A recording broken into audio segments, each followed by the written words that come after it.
Thank you for turning out. I really appreciate it. Let me begin just by saying how glad I am to be back at Indiana. It's the only place I've been twice. So, thanks. Great to be back in Pennsylvania. I went to school here. My father was born here and raised. My son goes to college in Philly. I went to school in Philly. So it already kind of feels like home to me. So great to be back. You may be asking, so what's a nice guy like you doing a place like this? Or, why would anyone move all the way across the country from Seattle, to take on a role like this with a public higher education system, which is experiencing so many challenges? The answer is partly the biking is really good. I didn't know that at the time, but no, seriously, it's simple. We have an opportunity to reimagine public higher education in this country. The challenges facing this system, this university, they're not unique. They're the same ones that confront universities and colleges across this country, in particular the public ones.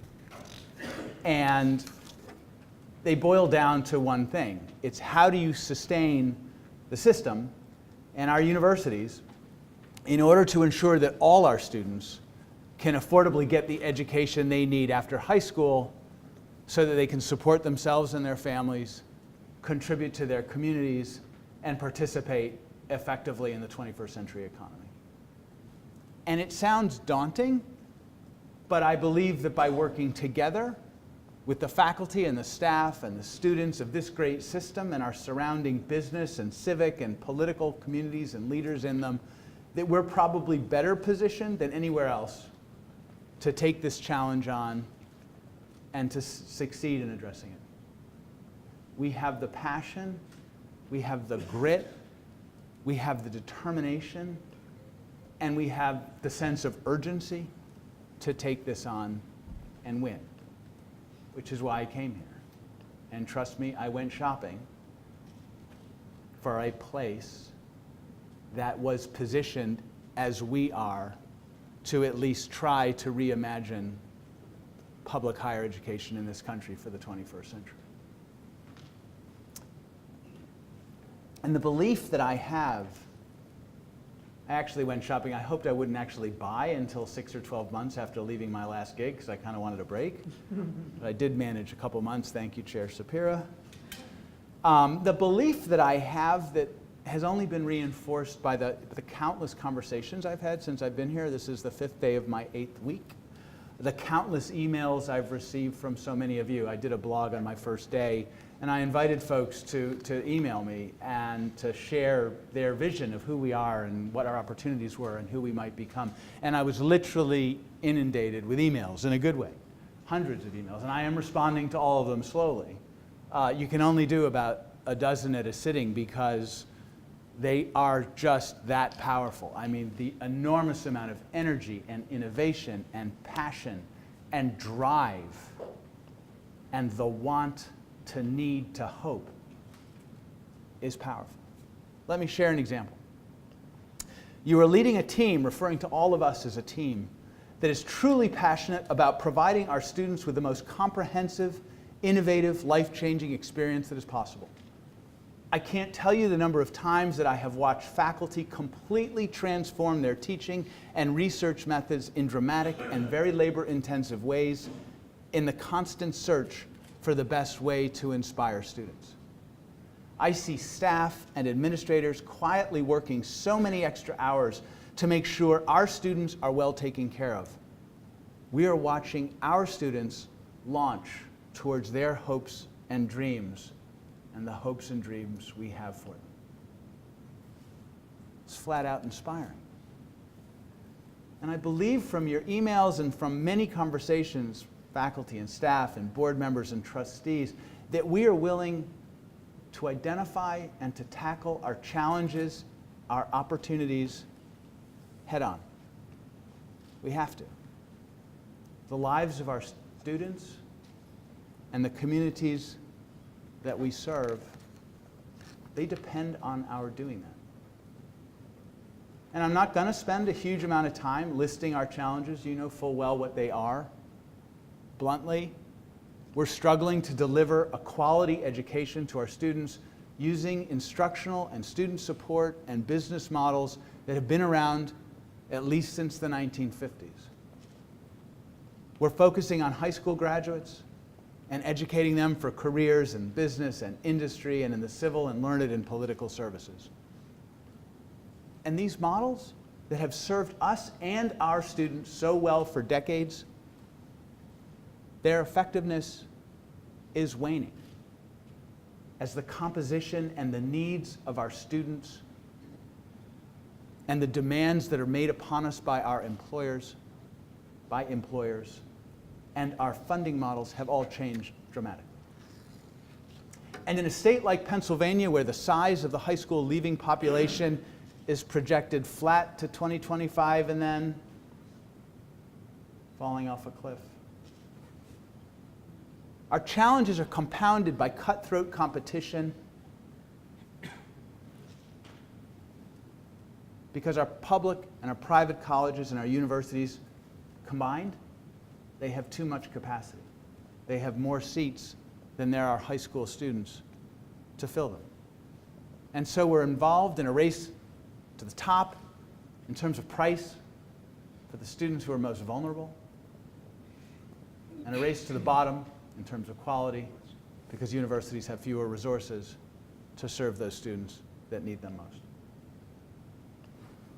And we know that there are populations of students who are not high school graduates or maybe high school graduates that we're not serving that we could serve.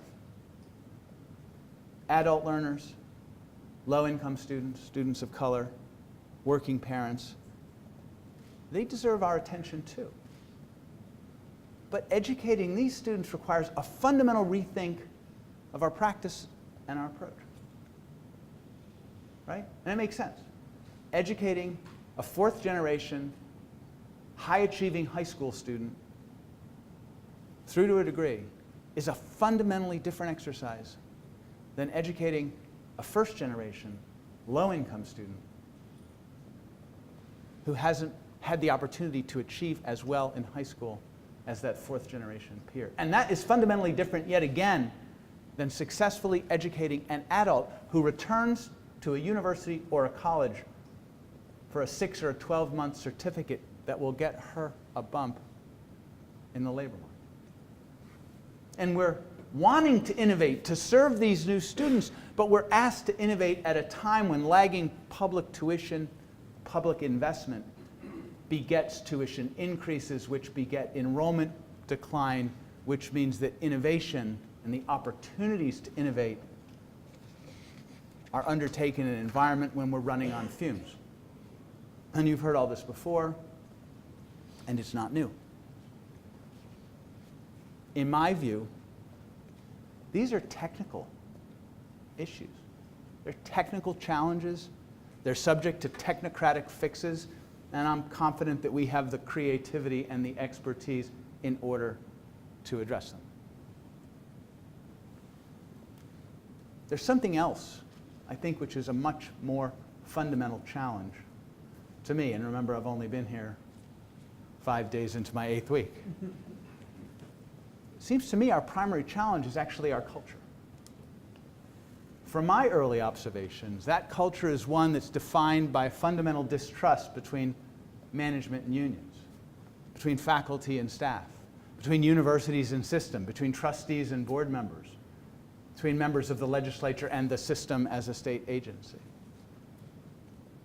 It appears to me, it shows up to me in eye-rolling comments that are made by members of one group at the expense of another.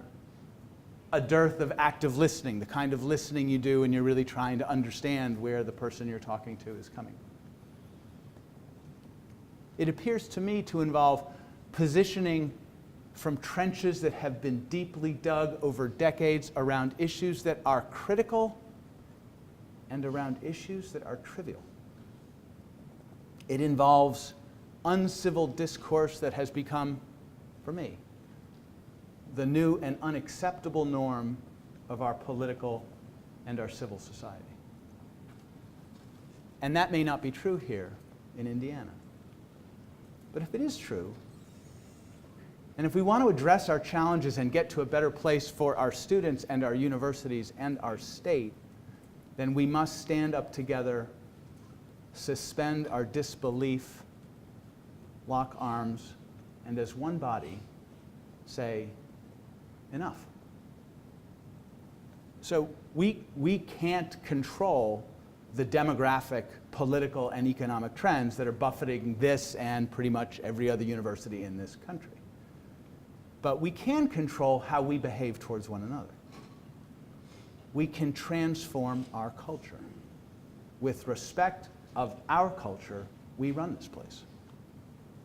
And when we do transform our culture, we can create the environment in which the inclusive and courageous conversations that we must have so that we can chart our course and those technocratic fixes. We can create an environment in which those tough conversations can occur.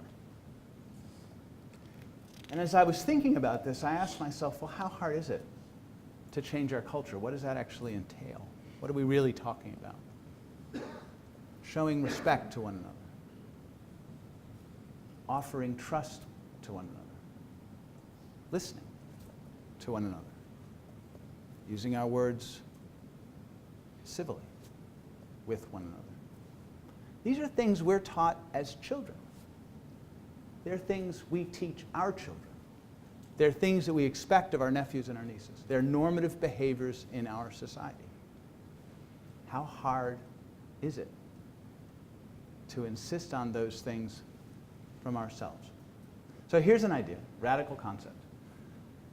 Let's use the opportunity that we have to chart a new course for this state system and its 14 wonderful universities, this ongoing system redesign process. Let's use this as an opportunity to reset our culture.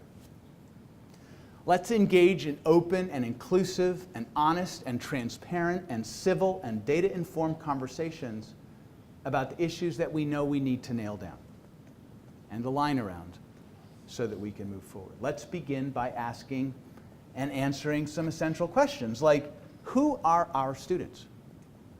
Who ought they be? What can they reasonably afford? And what do we need to do to help them succeed? How even do we define student success? Let's ask ourselves, what do we expect of our universities? What do we mean by their success? Let's ask ourselves, what does it mean to be a system? Is this a system of 14 wholly independent institutions, each one financially self-sustaining? Is it a system of 14 independent institutions where if one or two or three or four slip somehow and become financially challenged, we tax the rich and support the poor? Or is it something else? Let's ask ourselves, how, by working together, can we unleash the power and the creativity of our faculty and staff who ultimately will make a difference for our students? Because funnily enough, and I discovered this early on in my tenure as Chancellor, you cannot legislate student success. I'm very disappointed in that. You can't do it from the Chancellor's office. You can't do it from the President's office. You can't do it from, sorry, the Provost is here? Yeah, he's here. Sorry. He can't do it either. He's sitting near the door. Right. We still love you. Deans? No deans? They can't do it either. Who makes a difference in our students' lives? Faculty and staff who engage directly with them. Let's use these conversations to develop real goals against which we can create strategies and chart their progress. And then let's have the honest and informed conversations that we know we're going to have about the trade-offs we're going to need to make in order to achieve those goals, given the very real constraints that we're operating under, demographic, financial, and political. Let's commit ourselves to that in 2018-19. So if we do that, where does it get us? I'd like to think it takes us to a place in 2019-20 where we're making tuition and budget allocation decisions that are informed by university strategies that have real and tangible budgets attached to them. I'd like to think that by 2019, 2020, that we're seeing evidence that our faculty and our staff are finding even greater joy in their work, that our universities and our system office are emerging as great places to work and grow professionally. And perhaps as importantly, by 2019, 2020, we're standing shoulder to shoulder together in Harrisburg, our students and our faculty, our staff, our board members, our trustees, our management, our union leaders, our civic and business leaders, making an irresistible case for the power and promise of this great system. Not just in words reciting our mission and our purpose, but with reference to concrete recent accomplishments that we have achieved working together. And by doing this, we will have begun the long journey to restoring the public's trust and our proud place in the hearts and the minds of the people of Pennsylvania. I know that day will come.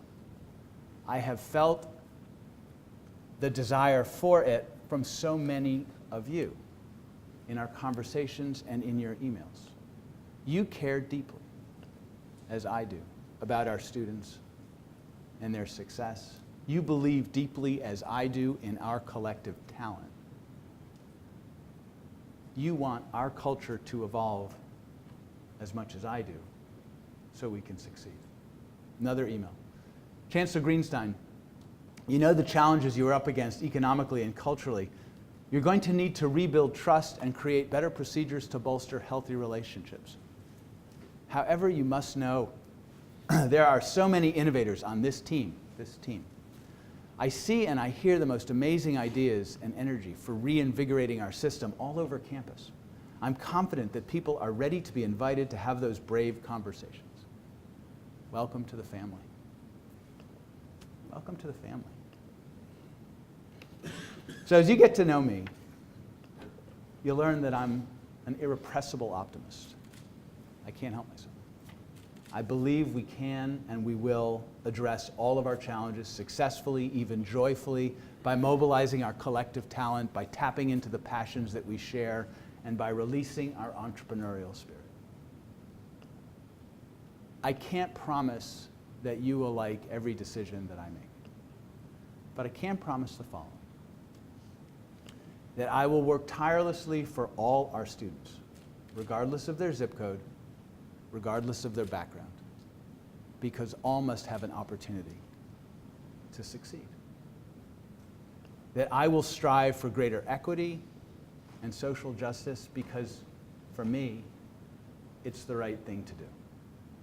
For me, it represents a deeply held personal commitment that I made to my parents and that I make to my children.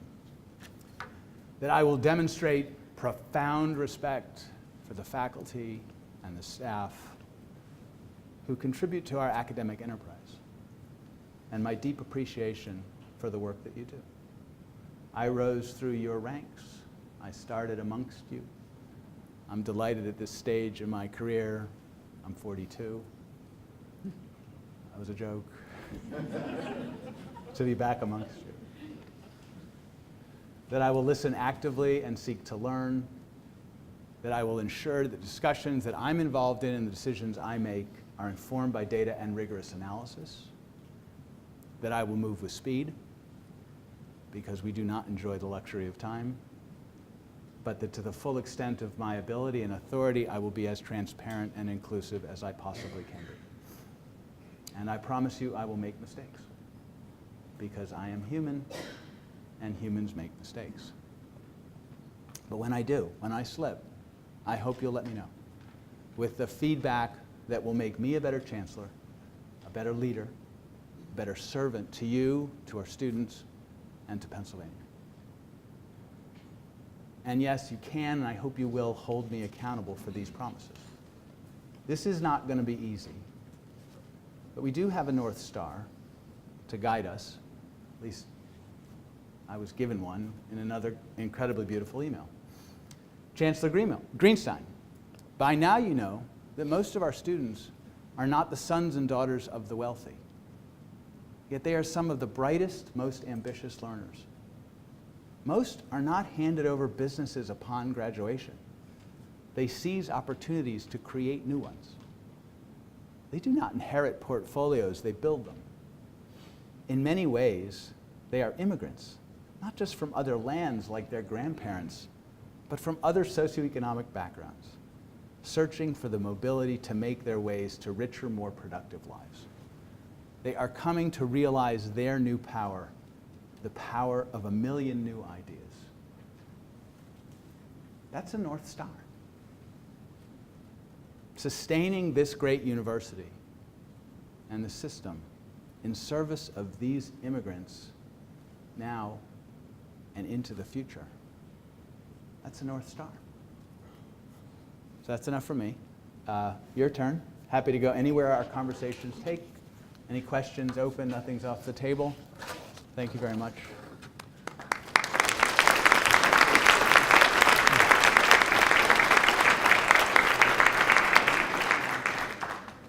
Thank you, Mr. Chancellor, for being with us in Indiana today. Take a personal moment. I graduated from this institution in 1957. In 1990, I became the first IUP graduate to serve as the mayor of this community. It was then my eyes became open to the value and the responsibility of having a state-owned institution within the confines of a local community. We've suddenly or eventually formed a coalition of the 14 institution homes, a host of communities. What we learned was that with increasing student population, with increasing real estate values, the state system of higher education was not contributing financially to that support. At the time, I thought if there was an incident on the campus of IUP, it would be the state police who would be called because it was a state-owned institution. But I soon learned, no, it was the Indiana Borough Police Department that would be called. Because at that time, the police department on the campus was not armed. We persisted in the hope of getting these police officers armed, and now they are. I'm raising the issue of student safety, faculty safety. Senator White at one point recommended that the state system should contribute the value of one professor's income to the local community to help in these community services, police, fire. Has anything come across your desk in the way of helping the local community support? Yeah. Okay, thank you. Great question. So a couple answers. The only thing I see across my desk is the economic multiplier studies, economic impact studies, and I don't remember the data from Indiana, but it's good. So, so the economic impact is, so what I'm aware of is the economic impact, the positive economic impact of our universities on their communities. I am aware of, there are issues in policing which you know very well about, and I don't understand them. Our universities, when you stack rank universities nationally for student arrests, ours rank very highly, which is not a ranking that one wants to boast about, and that's something I think we need to address, and I know that wasn't the point you were raising. So on the one hand, I know that our universities contribute very significantly to the economic development of the regions in which they live. That's a great thing. Policing is another issue. I do want to add another point. So as we move into this new environment where you can imagine that the system has a range of goals which are largely tied to students and their success, and invites universities to develop strategies to help us understand how they will contribute to those goals. There's an interesting opportunity to ask questions about the university's relationships with the community. All of our universities have very strong ties, from what I gather, to their communities. They're mutually beneficial ties, from what I gather. And the interdependence between the community and the university is very tightly woven. It would be interesting to use this as an opportunity to surface projections going forward about how that relationship develops. I hope that's helpful.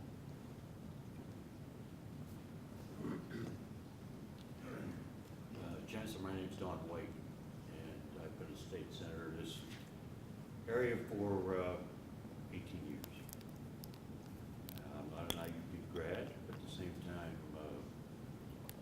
I'm one of the advocates that truly understands understands that without IUP, this town would have dried up and gone away a long time. Yeah.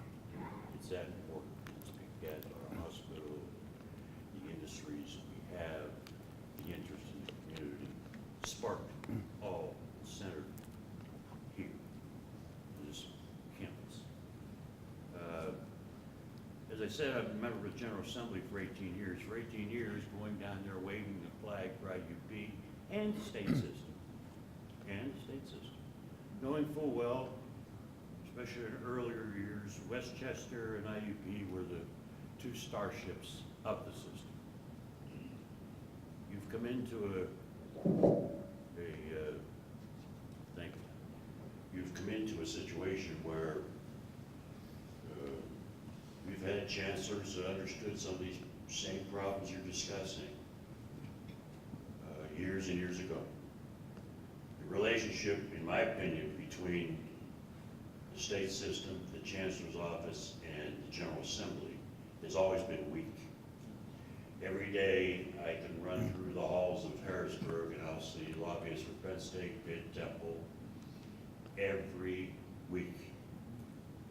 We don't have that kind of high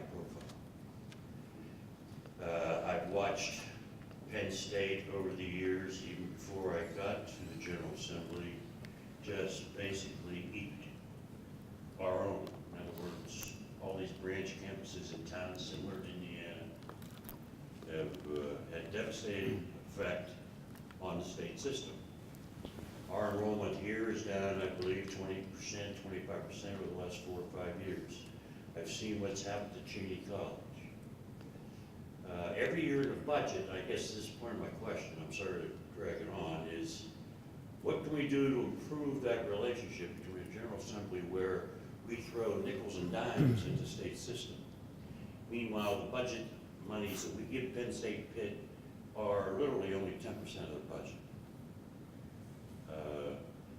A lot of these branch campuses, and I believe in the case of Penn State, 65% of them don't make a dime. I wonder how we flip this. I don't think the relationships with the chancellors have been very good, and I don't think the vision that they've had has won over the General Assembly. And I think that that needs to be changed. You need our sharp pen at budget time, not just looking at the state system as an afterthought. I was wondering how you were going to confront that. Thank you. And I'm leaving, but it's only after you give my answer.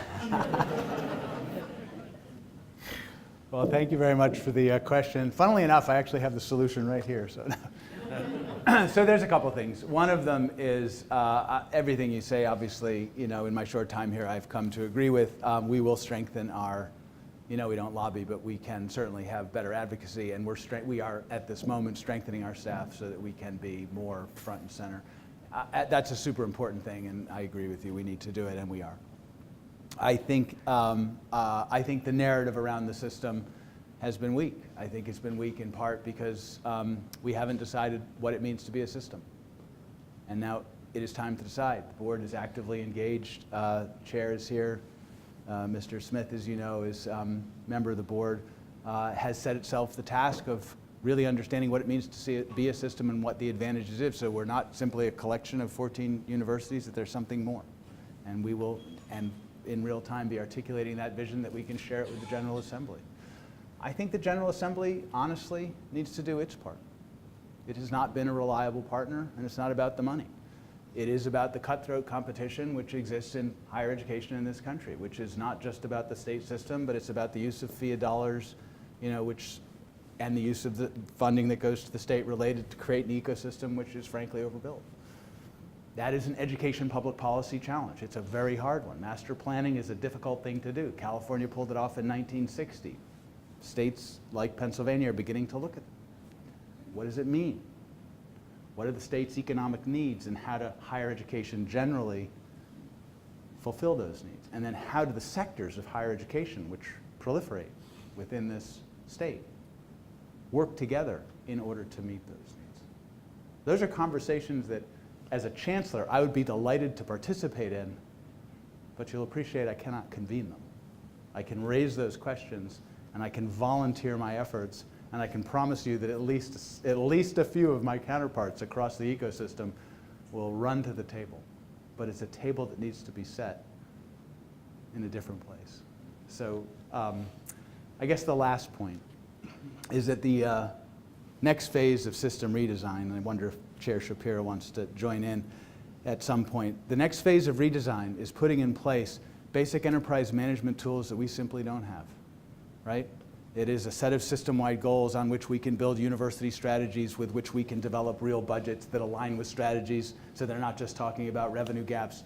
It puts in place an opportunity to develop an accountability framework so we can do real performance management, the kind of stuff you'd expect to see in a $2.1 billion enterprise. We will have that in place, and it will allow us to go to the General Assembly a year from now and say, we've got this. As a management tool, we've got this. We will manage this industry in partnership. So can I just add to that before you go? Understand you have to go, sir, it's fine. But the way I want to add to it is to say that we are going to do what we need to do so that the legislature will look at the state system as an investment. I mean, basically, we're going to do what we need to do and have an investor's prospectus. That's how we're thinking about it, because this is an investment. This is not an expense to the state. It's not a cost to the budget. It is truly an investment.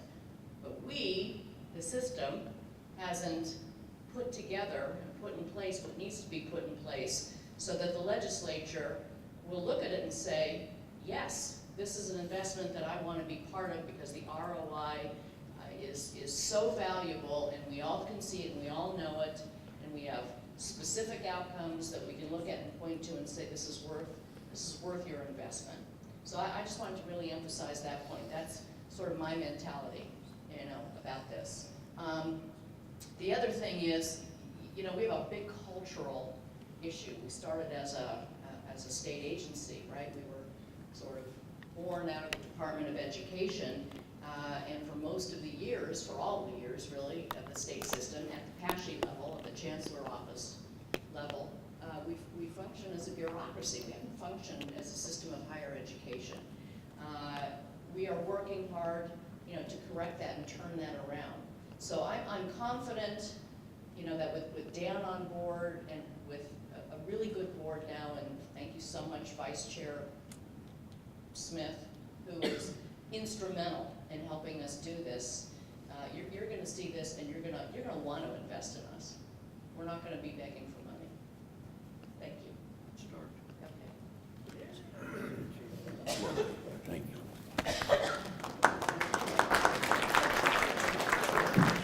I told you I'd bring it back. Good evening, everybody. My name is G. Jackson. I'm a sophomore here at IUP. I'm a member of Alpha Phi Alpha Fraternity Incorporated, and I'm also the advertising chairman of STATIC, which is the Student Activity Committee up here as well. And I thank you for being here, Chancellor. I just kind of wanted to bring to your attention, I also mentioned just me being as a student, what I noticed, and some of the things that you said, I think is possible, but, and just to bring everybody else's eyes, in order for some of those things to happen, I feel like we have to improve our interaction with faculty and students. And I only say that because I know a lot of student organizations here on campus throw a lot of events that bring awareness to certain issues that you have mentioned, and that they have mentioned that they have issues on campus, and there's not a lot of faculty support or faculty even coming to the events. So I think that's one of the things that can kind of improve. And I feel like IUP as a whole entire campus has an opportunity because, whether you guys realize it or not, IUP is talked about a lot amongst people on social media. So I feel like we have the opportunity to be different from other state schools.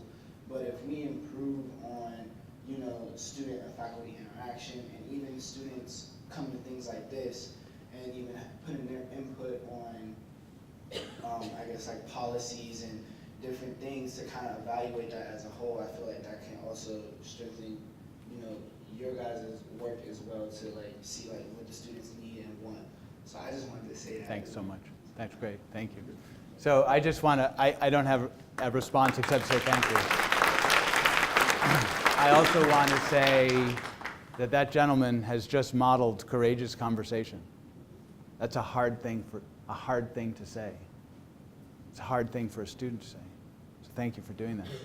You're sort of inspiring us and setting a path which suggests that we can, because he could, raise the difficult issues and address them in a civil way. Thank you.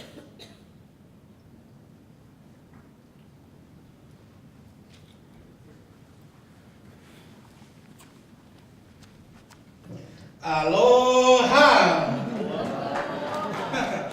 Greetings and respect to you, Chancellor, and as well the President of IUP. And thank you for this opportunity for me to, and other in the community to ask some questions. Before I start, my name is Tevita Sekeni. I am from the Kingdom of Tonga, and I believe I'm the only Polynesian here on campus, but I am very blessed to be here. And I'm currently taking a course with Dr. Lowry. It's called The History of American Higher Education. And so when I take this course, it's like, wow, I'm learning a lot about higher education in the United States. So, Sir Chancellor, if my question is out of content, please forgive me. My question is, how important do you think it is to recruit in U.S. territories? I'm aware that U.S. territories, the majority of them are in Polynesia, you have Micronesia, Polynesia, and these territory students receive opportunity from the federal government and from the prospective governor to pay for their school. And so I was wondering, how can I improve to see more Pacific Islander on campus? Right. And I was like, well, they have the opportunity that the government is giving to them, but they do not know about these opportunities.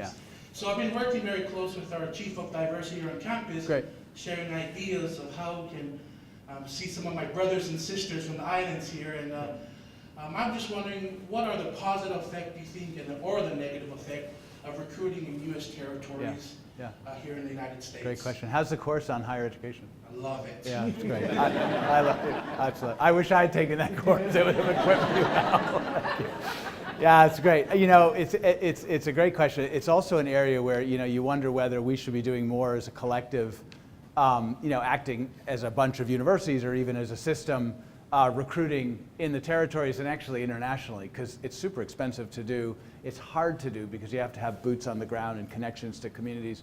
But working together, we could probably nail it a lot better. So that doesn't necessarily mean there'll be a flow directly into Indiana, but there'll maybe be many, many more coming to Indiana, and then others going across the system. I think it's a great, I'm glad you raised that, so thank you. It was super. Thank you, sir.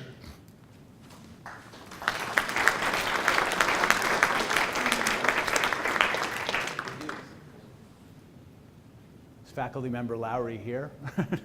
Yeah. He is here. Let's talk after. There he is. I'm sorry, do you want to? No, I was just, I love the course idea. I want to know what's in it. John, do you want to? No, I was going to ask a different question. Go ahead. Okay. Hi, my name's Dawn Smith-Sherwood, and I'm a faculty member in foreign languages here, and I'm also an officer of the University Senate here at IUP. I'm a parliamentarian.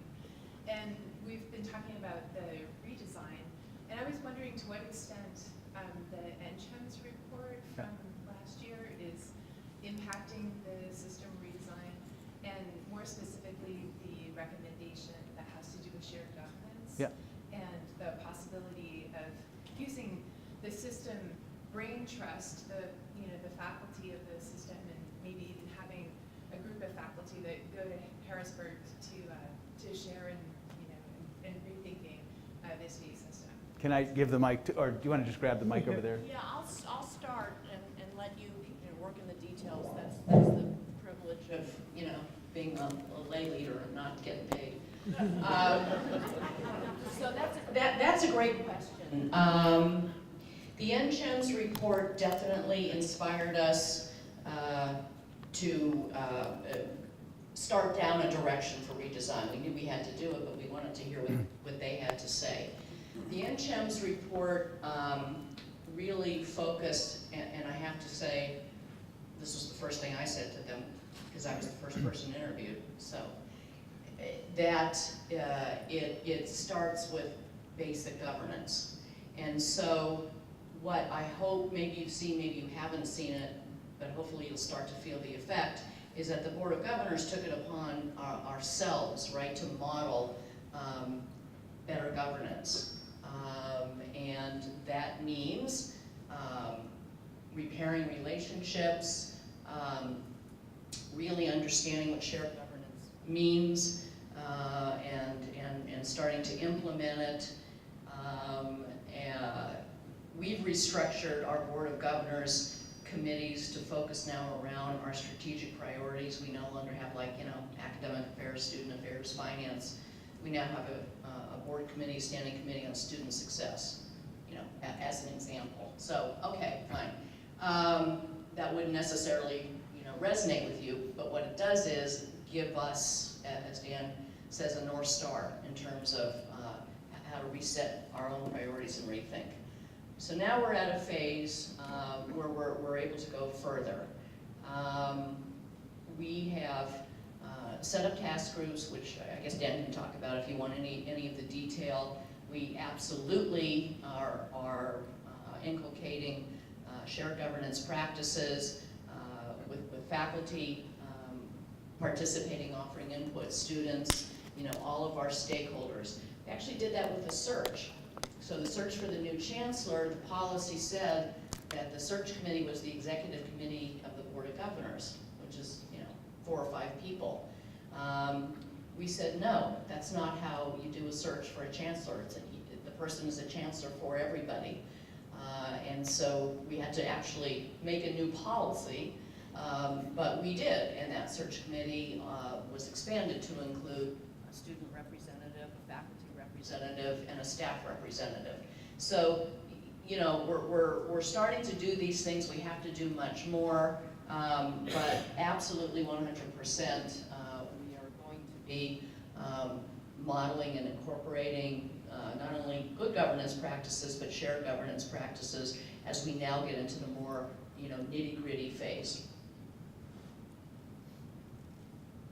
Great. And now, yes, you can No, provide that- any further details. That was great. No, I mean, it sets the direction. We're moving down that path. And actually, our progress has not, you know, no asteroids have fallen out of the sky and hit us in the head. So suggests that it's an obvious thing to do. Right. So thank you. What language?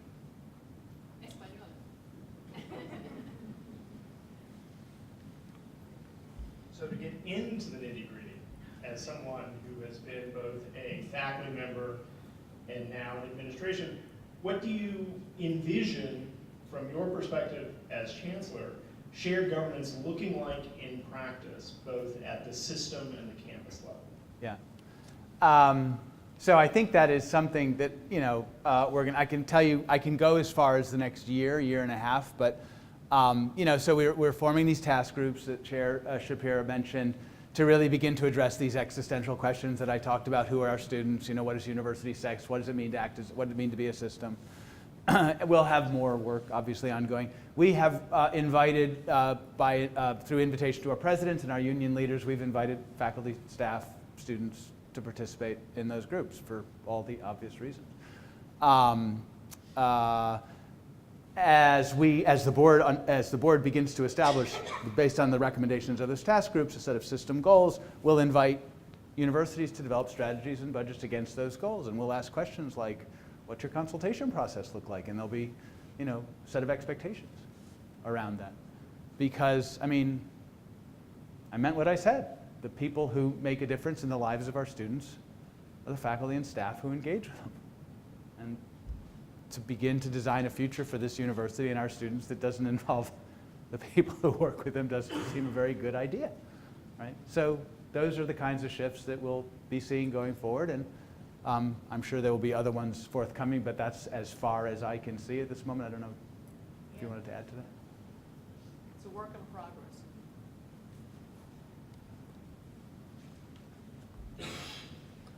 Hi, I'm Heide Witthoeft. I'm also from the Department of Foreign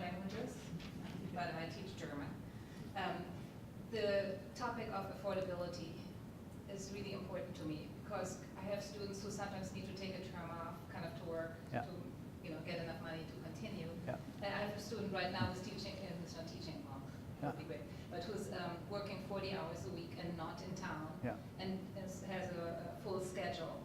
So I always think about affordability, and I have no idea on how to create an affordable system. Yeah. I grew up in Germany. I got one of my degrees in Germany, the other one here, but honestly, I couldn't have afforded to study in the United States if I hadn't gotten a tuition waiver plus a teaching assistantship. Yeah. And I know we have a totally different system. We have absolutely very highly taxed in Germany. Yeah. When I was studying in the 1980s in Germany, the tuition fee that we had, which was called a tuition fee but really was an administrative fee, was at the exchange rate at the time, $45 a term. Germany kind of liked the idea of tuition fees, so there were some instituted in the late 1990s, but it was for students that we call eternal students, like who just don't seem to be able to finish. So you were supposed to be done at a certain time. If you weren't, for any extra term that you took, you had to pay 500 marks first and then euros. We don't have credits, anything like you have, so it didn't matter whether you took one class or 10. Germany really reacted badly to that, so in 2014, all of that went away. Again, I don't know how we do it. I know Denmark, they even pay their students to go to university. Yeah. I have no idea. I would just say print more money, give it, I know, I'm not an economist, obviously. But, so I wish I had a solution for you, but when you're talking about affordability, what kind of ideas do you have, or have you been looking into it? I realize you're only on the job for 8 weeks, so Yeah. maybe you haven't had the time to look into that at all. Yeah, no, that's a great question. And just so you know, I did my doctorate in England, and there we referred to those perpetual students as being in matriculation orbit. The average tenure of a PhD student, I think, was like 9 or 10 years where I was. So, yeah, but you could, in those, given it was the place to be, and it was you could afford to do that. So there's a number of things that we can do at the administrative level. We're looking into all of them. We can empower our universities to be much more flexible in how they do tuition. And the real goal there is what's called tuition discounting or use of scholarships, right? You do differential pricing. It's just like on an, and really high demand programs and more affluent students, students in high demand programs and more affluent students may pay more so that there are scholarship funds basically to give to students who can afford less. And we can put in place policy environments that enables that flexibility. And are considering that. The general background, though, is one of declining public investment and, in effect, a kind of privatization of even public universities. I think we're down to 27-ish%. You might be different here, 25, 27%. Yeah. So that students are now picking up 75% of the cost of education, and that's going to really challenge all of us because, we know what it costs to do what we do. And so the question is, are we going to continue to do what we do, recognizing that we know what it costs and what the impacts on our students are? Or are we willing to change what we do in order to drive the cost down? Are there ways that we can change what we do without impairing the quality? Can we actually improve the quality at lower costs? Right? Those are the kinds of questions we're going to have. Those are the tough conversations. It is comfortable doing what we're doing because we know how to do it. It is not comfortable for our students. How comfortable are we with their discomfort? How much is their discomfort a motivation for us to fundamentally rethink what we can do so they can have the opportunities that we were built to afford them? Those are the tough conversations we're going to need to have. And then having had those conversations, be content that the choices we make, I'm going to give you a concrete example, that the choices we make have consequences for our universities and our students. So I'll give you one, it's a trivial example, but it's actually kind of, it's a trivial example, but I think it holds the case. It has to do with the use of open educational resources, right? The cost of textbooks, especially in some subjects, is backbreaking, right? So there are open educational resources. Librarians in the room? All right, I'm a librarian. I was, so I'll raise my hand. Open educational resources exist. In fact, I think that in physics, the second most used textbook is an open educational resource. Now, the challenge with using, and there's a whole initiative in a bunch of universities that do it. They're called Z degrees. You make a degree, and the objective is to make a degree where there are 0 textbook costs along the entire 4-year trajectory. Tidewater being an example. College, community college. So, of course, the trouble with OER is it means faculty have to now teach to different texts. Big change. I was faculty. I know how long it takes to create a new course. I know how much longer it takes to take a course that you've already done and integrate a whole bunch of new stuff. It's an ROI kind of conversation. Is that worth it for my students? Right? That's a tough conversation. We're going to have. Now that's an easy example of the kind of conversations we're going to have. Let's talk about student advising. Let's talk about counseling. Let's talk about the whole student experience and the importance of the whole student's experience and student retention, thinking about the stuff students do outside the classroom. And how much are we investing in them? And how much is it worth it? Remember, a student that stays and is retained is a student that's also paying tuition to the university. How much are we willing to change our practice in the interest of our students and in the interest of their retention, and through their retention, our university's financial health? I can't legislate that from the Chancellor's office. I can hope and inspire and lead, and I can create frameworks for planning and make budget allocation decisions. Or the board can make I can advise the board. And we can have conversations about should we be allocating money that gives preferential treatment to those that are making decisions which benefit our students. But the hard work of thinking about what our future looks like, future-proofing this institution in the interest of the kinds of students we serve, the hard work happens here. And I just want you to know I appreciate not how just hard the planning is, how difficult the execution is, because the execution, where you decide to go in a different direction, requires significant change in day-to-day practice. I can tell you that pursuing the path we're on, just staying as we are, probably not a good idea. I mean, you don't need me to tell you that. You've seen all the data. That's what the NCHEMS report said.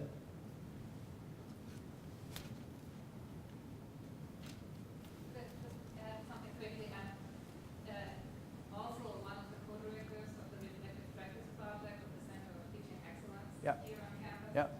And I'm in charge of the teaching circles. And since you mentioned open educational resources, we actually do have a teaching circle this term who's looking into that. Yep. And not to see what's out there, but Yep. how it could be implemented and Yep. what are the advantages and disadvantages. It's great. I can hook you up with some people. I know some people.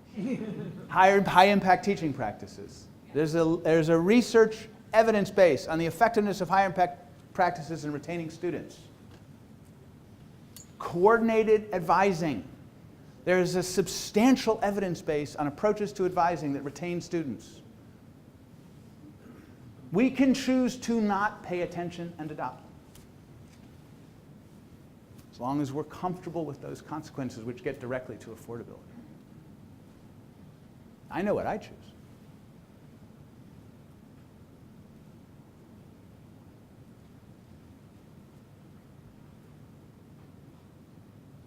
Perhaps on the heels of that question, you could expand on the fact that we're not living in a fishbowl.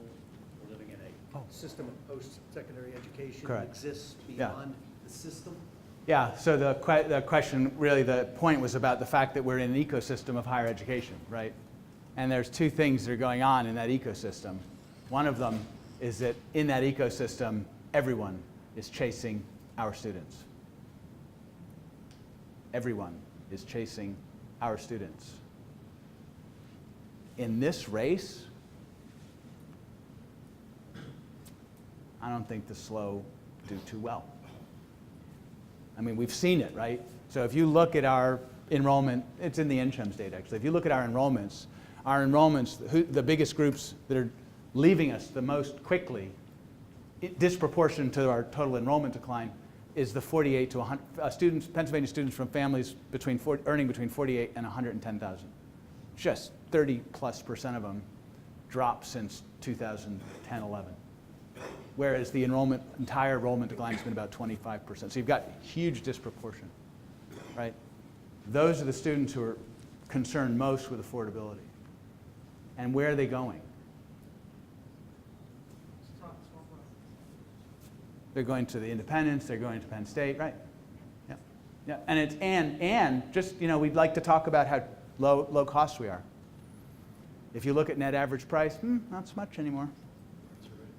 I'm sitting next to the guy who's the association head for the independents at a meeting in the legislature, and he's speaking from his speaking points, and he's reading out numbers, and I'm looking over his shoulder. There are numbers. Net average price, average college debt for a student graduate. Now, they're fudging the numbers a little. It's not really the net average price. It's the net average price for people in our income groups. Right? They're charging more for the wealthy. They're going right after it. And they, you know, they should. So, like I said, these decisions have real consequences. Real. Dean, I know you're a dean. Can you raise your hand? Chancellor Greenstein, welcome back to Indiana. I happen to be one of your deans here at IUP. Thank you. I'm relieved and happy to hear that the board, you and the board are thinking of revising, reviewing, restructuring the board and its functions, including perhaps deciding to let the universities open up a little bit and pursue their respective missions in a way that still makes sense from a system standpoint. I thought I would point out to you, and perhaps on the back of that, maybe ask a question. You know, we're designated as a doctoral research university. Most people in higher education understand the cost of delivering doctoral instruction. And so IUP gets designated as such. I'm not sure that as a funding formula or the performance funding arrangement supports that.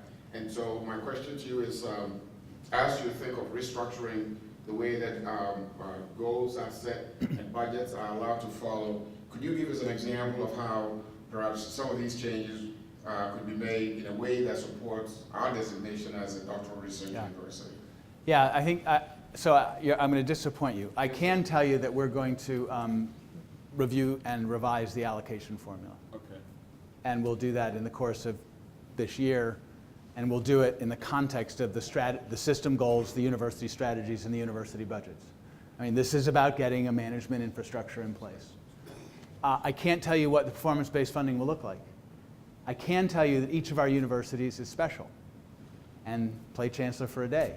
Because if we were in another place, I'd have a question about how we're special because we serve a particular community. We're an HBCU. Or in another place, I'd say we're one of 22 public liberal arts colleges in the country.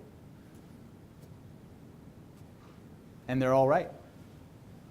And they're all deserving. So my question to the board, and the board's question of itself, and my question to you is, what kind of system are we? Are we a system where each university is meant to go its own way, each tub on its own bottom, financially self-sustaining, doing the best it can? Are we a system where we're advantaging certain kind of institutions that serve certain populations, graduate, students of color, liberal arts?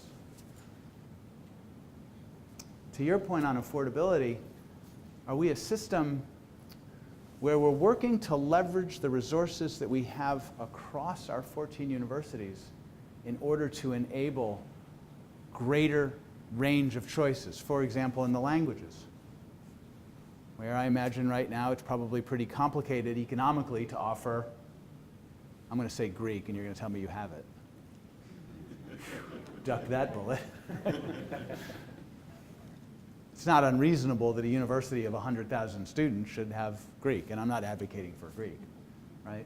I'll give you another one, which, you know, nursing is really expensive and super high need. The only opportunity we have to stand up a nursing program at a university, it doesn't need to be this one, is for that university to invest in the full stack of operations, get the faculty, get the beds, get the internships or the clinical assignments.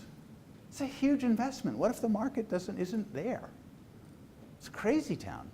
Why couldn't you just aggregate, make some investment, but then use some of the courses and the clinical placements, broker across the institution, arrange an experience, see if it works, and then decide.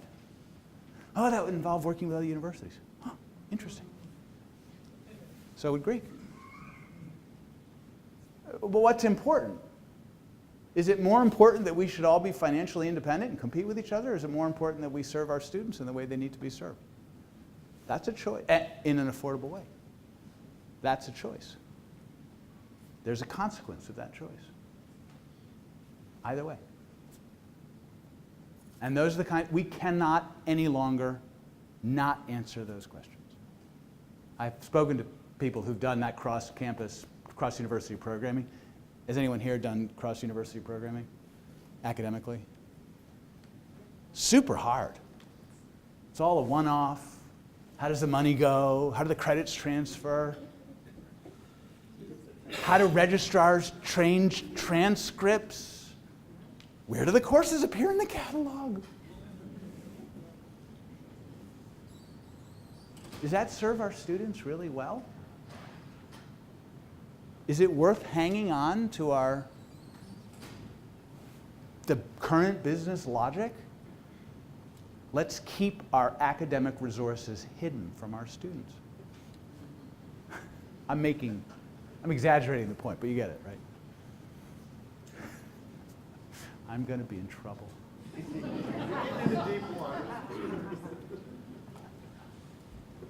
Good afternoon, Chancellor. Thanks for coming to IUP today. I'm David Chambers. I teach the political science department. And I want to ask a question that is born of deep sadness in me. Public education has, for my entire life, and even before that, been a passion. I see it as perhaps the most important thing that we do as a society. So it saddens me that in 2018, we have to deal with the reality that perceptually, the attitude seems to be that public education is not that important. And that if it is important, it's important only insofar as it trains students for jobs. And that should be our focus. And I wonder how we deal with that perception. I see it as ubiquitous and very damaging to what we're about here. Yeah, so there's two things. And I share your passion for public higher education. So there's two things. We are an industry which is sensitive to what our students need, what they want. And the latest polling shows that students, when they come to university, are coming in order to do what? We can ignore that. I don't recommend that we do. I think it would be not very good. I think it would have consequences in terms of our enrollments and our ability to compete in a vicious, cutthroat environment. I can also see ways that we could appeal to our history where, if I understand it correctly, we are really good at developing the whole student and exposing the whole student in any program, whether it's a physician's assistant or a poli-sci major or a history major or a languages major or a science major, exposing that student to a broad range of ideas and concepts drawn from across the liberal arts. That's our core competency. My guess is that we could add a boatload of workforce-related programs and not lose that core competency. And that those programs would be located within this institution and surrounded by that competency. That we would inject into those students, simply by virtue of their being here, virtually or physically, exposure to that breadth of learning. That's an incredible value. You cannot offer that at a college which is developed specifically to do workforce training. You can't. And the benefits may not actually be, there may be students who come here for a short course certificate to do, name your subject.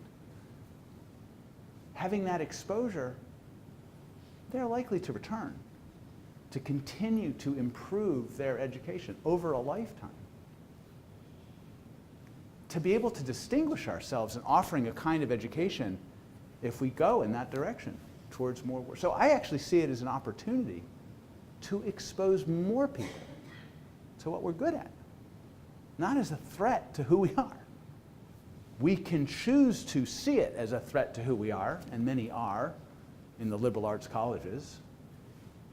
That's choice. My personal opinion is it's not a very good choice.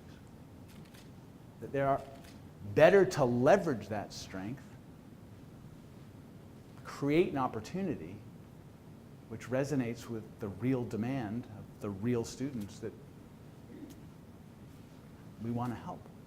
So I would try to shift your pessimism to a profound kind of optimism, because I can't help myself.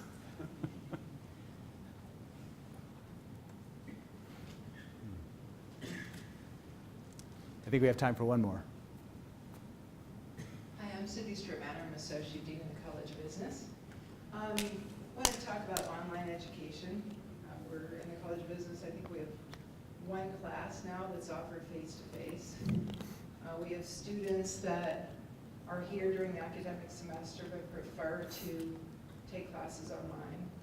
We have some faculty that are here during the semester but prefer to teach the classes online.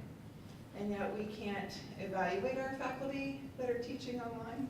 So we're really not sure what kind of experience our students are having with their online education. So I just wanted to see where you stood on that.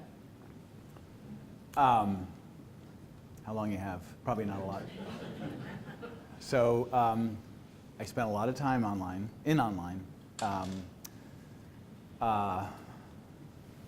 So this is no time to do online in an amateurish way. Those days are gone. They left about 10 years ago, right? Arizona State, Southern New Hampshire, Western Governors, they're all touched down in Pennsylvania. I don't know if you saw the news about Southern New Hampshire. They just, with one acquisition, doubled their enrollments. They are now the largest university in the country, 200,000 students. They're almost completely online. Western Governors is 110. They want to go to 1 million. ASU's at 100. They'll never get there. ASU's at 120. Amateur hours over. It's choice. And, oh, by the way, the track record of online, I mean, this is not 1994. This is 2018. The track record of online is fully available, well-researched. There are implementation guidelines and research protocols and evaluate. We can choose to ignore all that stuff. We will spend a boatload of money and probably do some harm. Or we can take it seriously and understand what our strategic objectives are with respect to online, and there's a number that can be pursued very effectively. And we can lean into the research and the evidence, and we can say, okay, what do we do? So I would advise caution in doing things in an amateurish way, because you'll get to a level of small scale and average quality and probably ad cost. That's my guess without actually looking at your numbers. But I'm happy to come in and do a consultant review because I'd like to do that. I love that subject. There are huge opportunities, but if you're going to go into them, you better do a good job.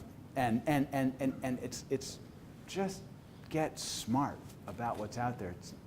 When I did it in 2008 at University of California, I mean, we messed up 10 years ago because we didn't spend enough time trying to embrace good practice evolving around the country. We tried to make it up and this was University of California, which had a lot more resources than, the Pennsylvania state system.